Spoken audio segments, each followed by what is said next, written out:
meus queridos, tudo bem com vocês? Espero que sim. Hoje faremos a nossa última aula dessa etapa. Iniciamos o ano falando sobre a colonização portuguesa. Hoje abordaremos a colonização inglesa e francesa. Entender todo esse contexto de colonização da América é entender também de que maneira os europeus colonizaram o nosso continente e quais são as consequências dessa colonização até os dias atuais. Para iniciar os nossos estudos sobre colonização inglesa e francesa, observaremos essa imagem. Essa imagem é bem representativa daqueles que viviam na América antes da chegada dos europeus, os verdadeiros donos dessas terras, os índios. A imagem é emblemática no sentido que a dizimação dessas populações ela ocorre exatamente com a chegada dos europeus. E entender a história da América é entender a história do extermínio dessas populações. Muito bem, iniciaremos com a colonização inglesa. Para entender essa colonização, iremos abordar o contexto histórico em que ela se deu. Como já estudamos, esse contexto ele parte do século XVI, da chamada Reforma Anglicana, no contexto da Reforma Protestante. Vamos relembrar que a Reforma Protestante ela é iniciada com Martinho Lutero, ela continua com Calvino e ela encontra na Inglaterra, com Henrique VIII, o expoente mais explicitamente político e econômico da reforma. A Reforma Anglicana do rei Henrique VIII transforma o monarca em chefe da igreja e chefe do Estado. A perseguição religiosa a grupos dissidentes, ela se inicia justamente aí, principalmente a grupos chamados de puritanos na Inglaterra. Os puritanos seriam perseguidos e isso determinaria em grande parte o que vamos ver sobre a colonização da América Inglesa. Muito bem, no século XVI, a rainha Elizabeth I, filha de Henrique VIII, ela promove os chamados cercamentos dos campos e a lei do ócio. O que foi o cercamento dos campos? Relembrando aí, pessoal, os cercamentos dos campos, ou também chamado enclosures, cercaram as terras onde os camponeses viviam para que fossem criadas ovelhas. Esse camponês que, retirado da terra, não tem trabalho, iria em direção às cidades. Esse êxodo rural acabaria determinando uma massa de trabalhadores desempregados nas cidades. A lei do ócio, ela representa justamente uma tentativa de obrigatoriedade de trabalho, mesmo que esse trabalho não existisse. A rainha determina que todo aquele que fosse encontrado perambulando pelas ruas em ócio poderia ser preso e reincidente poderia até ser condenado à morte. Esse fato e essa repressão por parte do governo, reprimindo essa massa de trabalhadores, acabaria determinando que grande parte desses trabalhadores fossem para a América como chamados servos por contrato. Eles iriam em busca de trabalho no chamado Novo Mundo. As companhias de comércio, elas iriam dirigir todo esse processo de colonização. Essas companhias, elas teriam um papel fundamental dentro do processo colonizador. No século XVII, mais precisamente em 1620, chegariam à América os primeiros que iriam povoá-la, aqueles chamados de pais peregrinos.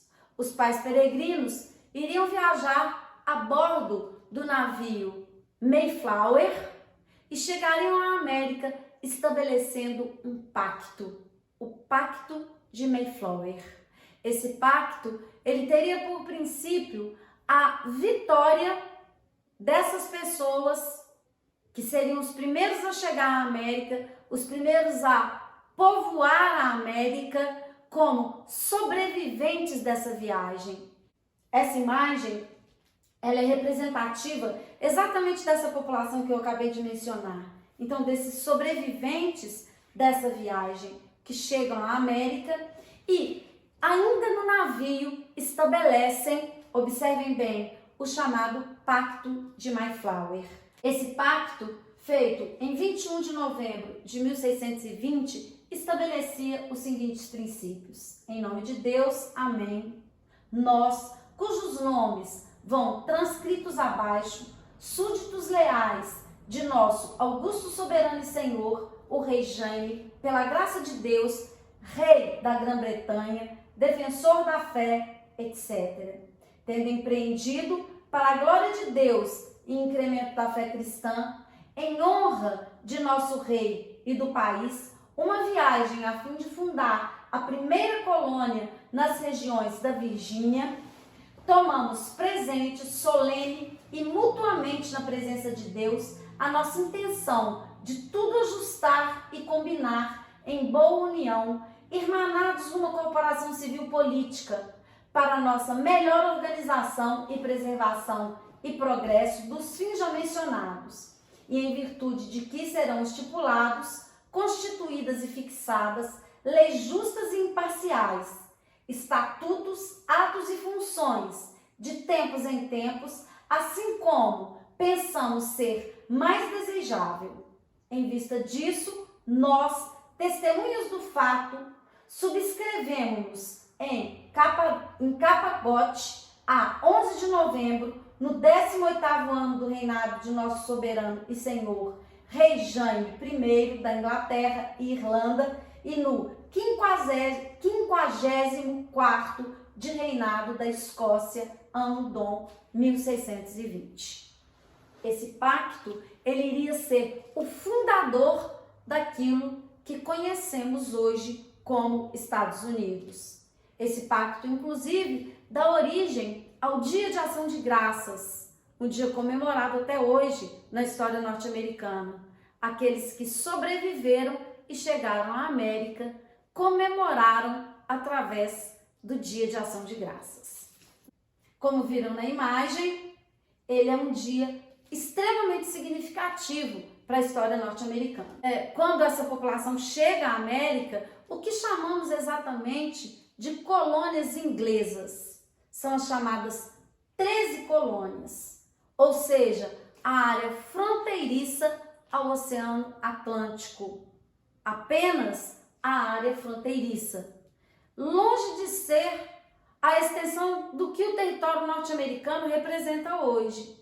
Ou seja, temos aí as colônias do norte, do centro e do sul dos Estados Unidos, e que teria uma configuração política e econômica completamente diferente em cada região. Então, vamos distinguir bem o que chamamos, dentro dos tipos de colonização, de uma colônia de povoamento e de uma colônia de exploração. Uma colônia de povoamento, como veremos agora, o norte e o centro das 13 colônias, ela estabelece como característica pequenas e médias propriedades, transferência de famílias, como vimos, os pais peregrinos. Eles vão especialmente para a região do norte e centro das 13 colônias, não se esqueçam disso. A chamada negligência salutar. Olhem bem, eu vou descrever bem esse conceito, ele é muito importante. É o relativo abandono da metrópole em relação à colônia. Ou seja, a Inglaterra não vai se preocupar muito com essa população. Era melhor que essa população que vivia na Inglaterra criando problemas, ela ficasse aqui nas 13 colônias e não desse problema para o governo inglês. Temos também uma economia manufatureira e agrícola. O acúmulo de capital na colônia, já que essa população ela vem justamente para ganhar a vida na América, um mercado interno desenvolvido e uma mão de obra livre e assalariada. Muito do que dissemos dessa população que vem para a América iria explicitar a caracterização que acabamos de descrever. Ao contrário, nas colônias de exploração, sul dos Estados Unidos, o Brasil, a América Espanhola, teria características opostas. Eu tenho grandes propriedades, ou seja, os latifúndios, transferência de indivíduos que vão em nome da metrópole, onde seria aplicado o pacto colonial. O que é esse pacto? A colônia só pode comercializar com a metrópole. Uma economia mineradora e agrícola, o acúmulo de capitais na metrópole, um mercado interno, portanto, atrofiado. Tudo que era produzido na colônia é para ser enviado para a metrópole. Esse é o princípio do pacto colonial. E a mão de obra servil e escrava. Vou repetir bem, porque é um parâmetro de comparação importante. Nós temos a América Espanhola, a América Portuguesa e o sul das chamadas 13 colônias inglesas como característicos das chamadas colônias de exploração. Já o norte e o centro das 13 colônias inglesas temos um modelo de colônia de povoamento. Como se dá a organização política administrativa das 13 colônias? Eu tenho um departamento estatal, que vai ser um comitê e um conselho privado. Esse conselho, ele vai administrar as colônias, porém, os colonos se autogovernavam. Na prática, existe uma possibilidade em virtude do fato que eu já mencionei, ou seja, quem vem são pessoas perseguidas por diferentes motivos e o governo inglês acaba por possibilitar a essas pessoas o chamado autogoverno. Os 3 governadores coloniais escolhidos pela Inglaterra predominavam membros da elite, como em todo o caso da América, seja na América Portuguesa, Espanhola ou na América Inglesa ou Francesa, temos aí, de modo geral, a elite colonial, quem governava, nomeado pelo próprio governo dos países que são os países metropolitanos. E 13 assembleias coloniais, que no caso da América Inglesa, e volto a dizer, principalmente no norte e no centro, essas assembleias coloniais, no norte e no centro, elas tinham quase que completa autonomia. Prosseguindo, observem bem, como se dá a organização econômica. Eu tenho, já mencionamos em grande parte o que vou dizer aqui agora. No sul, todas as colônias, que fazem parte das colônias do sul, eu tenho uma agricultura baseada principalmente no arroz, tabaco e no algodão, um sistema baseado no plantation, ou seja, monocultura, latifúndio e escravidão, a mão de obra de escravos africanos ou servos de contrato, que são essas pessoas provenientes dos cercamentos dos campos, que eu já mencionei. No centro, eu tenho policultura, trigo e milho, minifúndio, mão de obra livre, assalariada e familiar. Muito parecido com o que observamos no norte. Temos também no norte comércio, exemplo, comércio triangular, veremos isso, manufaturas, principalmente rum e tecidos, minifúndios, ou seja, pequenas propriedades, mão de obra livre e assalariada de servos por contrato e escravos, menos escravos, poucos escravos. E o predomínio, já expliquei, da negligência salutar, ou seja, a Inglaterra não vai interferir diretamente nessas colônias, especialmente nas colônias do norte. Então vejamos, do que falamos aqui, o comércio triangular. O comércio triangular ele é feito entre as colônias do norte e do sul, a África e as Antilhas. Como que esse comércio ele vai acontecer? Eu tenho aqui, vou falar, existem várias possibilidades nesse comércio. Eu vou explicar uma dessas opções. As Antilhas são produtoras de quê? Cana-de-açúcar. Essa cana-de-açúcar, ela era comprada pelas colônias, principalmente pelas colônias do norte. As colônias do norte transformavam a cana-de-açúcar em rum. Esse rum, ele era levado para a África, onde era feito um escambo pela troca de escravos. Novamente, o que eu tenho? Esses escravos são trazidos para as Antilhas para trabalhar na produção de cana-de-açúcar. A cana-de-açúcar levada para as colônias do norte, transformadas em rum, trocados por escravos na África. Existem outras possibilidades do comércio triangular, mas o que ele explicita? A possibilidade de livre comércio das colônias do norte, ou seja, sem a interferência inglesa, o que atesta a chamada negligência salutar. Continuando então o nosso estudo, veja bem, como se estabelece a organização social? No norte, eu tenho uma sociedade, isso tem toda a relação com o que acabamos de ver, urbanizada, embora ainda hierarquizada, porque sabemos que existe uma elite que comanda mesmo nas colônias do norte, estratificada, mas que dá uma possibilidade de maior mobilidade social, já que essas pessoas que vieram para o norte especialmente, são pessoas que vieram em busca de oportunidades.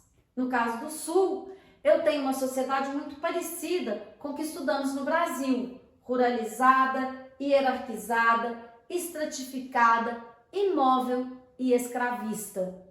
Analisamos todas essas características na colonização do Brasil, no que definiria socialmente a colônia, no caso do Brasil. Muito bem. Aqui temos a organização da pirâmide social em cada uma das regiões das 13 colônias. No caso, então, do norte, temos no topo da pirâmide social a burguesia comercial e os grandes manufatureiros, abaixo setores médicos, de médicos, clérigos, advogados, abaixo artesãos, camponeses e pequenos comerciantes, os servos de contrato e, por fim, os escravos. No caso do sul, no topo, temos os latifundiários, principalmente ligados à produção de algodão, como vimos, dentro das características do sul, setores intermediários, feitores, artesãos, pequenos comerciantes, os servos por contrato também e, na base, os escravos. Os escravos são muito mais utilizados no sul do que no norte, o que geraria um dos conflitos mais sangrentos da história dos Estados Unidos, que veremos no ano que vem, a Guerra de Secessão. Muito bem. Falando um pouco sobre religião e cultura na América Inglesa, eu tenho o predomínio das religiões protestantes, como até hoje ocorre nos Estados Unidos, o predomínio do protestantismo, com puritanos, batistas, presbiterianos, anglicanos, ou seja, todas as correntes protestantes.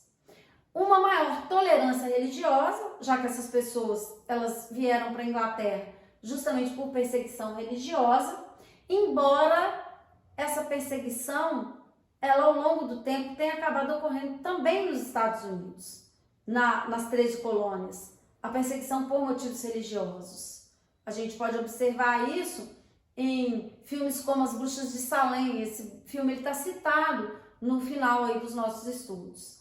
A valorização da autoridade e da tradição é uma sociedade conservadora que se forja aí, como conservadora é a sociedade norte-americana até hoje. Uma valorização da educação e nos séculos 17, 1635, a fundação da colônia de Massachusetts e outras colônias e a fundação da primeira escola pública dos Estados Unidos. Nos séculos 17 e 18, as primeiras universidades norte-americanas, que surgiram respectivamente em 1636, 1701 e 1755. Howard, por exemplo, uma das universidades mais famosas da história dos Estados Unidos, fundada justamente entre os séculos 16 e entre os séculos 17 e 18. Fechamos aí a colonização inglesa e abordaremos a seguir a colonização francesa.